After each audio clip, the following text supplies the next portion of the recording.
What is up, people? Welcome back to our channel. Work is hard enough already, and a bad boss makes it just harder, especially on Monday mornings. Do you also feel this way? Are all the bosses out there terrible or bad?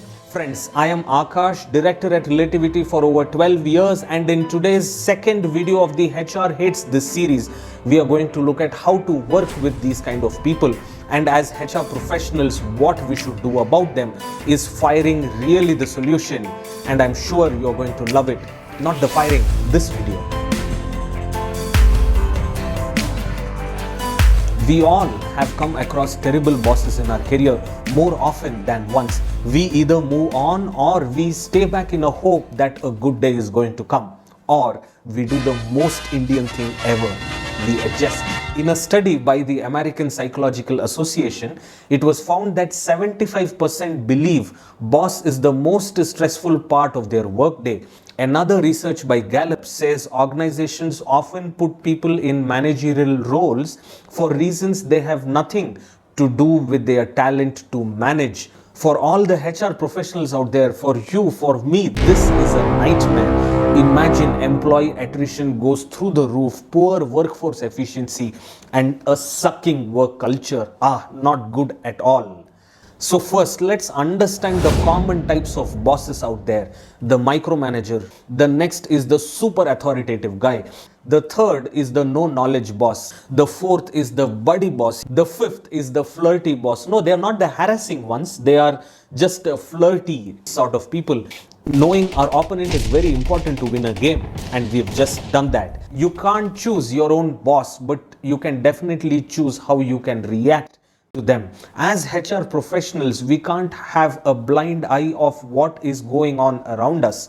Yes, I know we don't have unlimited powers or unlimited resources to solve each and every problem. But hey, you have come all the way here. Let me make my case.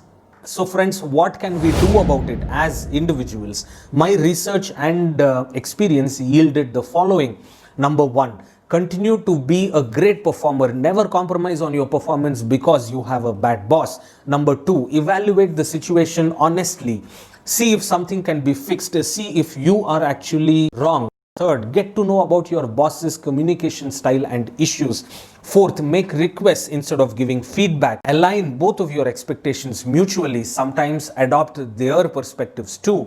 Speak to them about your challenges. Separate the problem from the person. Very important. And don't waste your energy thinking about your crazy boss. Hey, wait, what did I just do? You guys are HR professionals. You don't need advice on an individual basis. You already know that. Oh God. Let's quickly rewind. So as HR professionals, what should we do so that we don't have bad managers in our organization? I have a framework. I have used it. It is very effective and I have seen results over the last 8-9 years. So this is what I'm going to give it to you.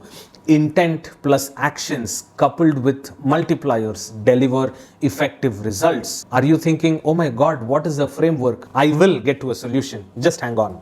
Solution number one is to have a good behavior policy. A well-documented policy brings commitment to the table, right from executives, managers, employees to the HR personnel. Everyone should be committed in having a workplace that encourages good behavior and addresses challenges in an effective manner. This good behavior policy should definitely contain the following. Number one, what is acceptable behavior? What is not acceptable behavior? How will the organization encourage acceptable behavior? What to do in case of a concern? Whom to reach out to? Commitment to protect confidentiality, the process of addressing a concern, the review periodicity of the policy, and lastly, policy owners and stakeholders. With this, you have consciously made an intention. This gives you a direction. This gives you a path. Solution number two, developmental programs in the areas of leadership and emotional intelligence. Gallup, in its research about the state of managers, says that only 1 in 10 managers have the high talent to manage people effectively. It is well established that not all have the right skills to manage people. You may ask, so what if we are not prepared? Well, for starters, you lose a lot. Number one, you lose the great individual performer who got promoted recently as the manager because now he is ineffective as a leader. Number two, the employee who got frustrated and left the job. And number three, those unhappy employees who are still there and messing up your work culture or the work environment. Leadership development provides the right skills to manage people effectively at the same time delivering results. Emotional intelligence makes people resilient, makes people more mature, and they are able to handle people problems better. So this is your action. With intent and action, you get closer to the result. The third part of the solution is to create a support system. We need to understand that practically we cannot give everything on a silver platter. You can give the highlights, the strategies, the tactics, but there will be practical on the ground challenges. We need to create a support system, a handful of individuals. There will be someone like the outreach champions or the program champions to whom a manager or an employee can reach out to.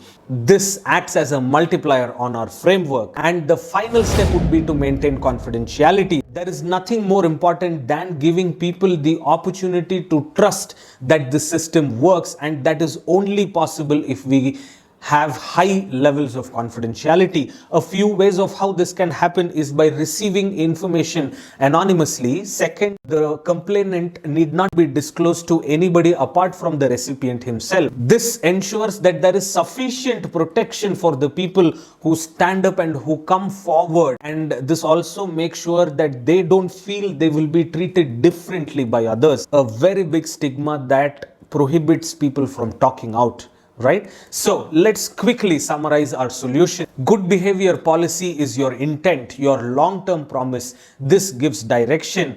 Development programs in leadership and emotional intelligence is the action part. This moves you closer to results.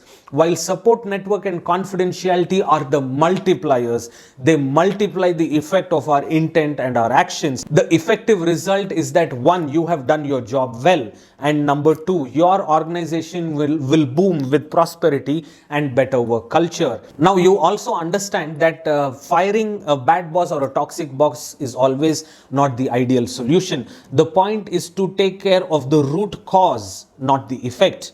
Friends, videos are generally required to be very short, So we have written a very detailed article about this subject, and it is available on our blog. If you want to read the whole article, which is much more detailed, feel free to check it out. Now, as promised, I have given you a workable solution, and this is the HR Hates series. So we need to hate these bad and toxic managers. You're ready? Yes, with me. Let's hate them. Don't give me that weird look. Come on, we are supposed to hate them, guys. Yes, with me. Come on, hate them. Hate, yeah. Come on, hate. Yes. Now you have hated. I feel less burdened. Do you also feel less burdened? I'm sure you will. You've hated the problem. You now have the solution. All that you need is to go put that into action, my friends. So here's the question for this video.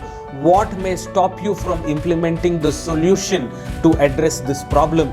Tell us that one most important factor that may act as a hindrance in the comment section below, and let's see if we can help each other. Well, time to call it a video. Thank you very much for joining us. Tata, see you, bye-bye, until the next one.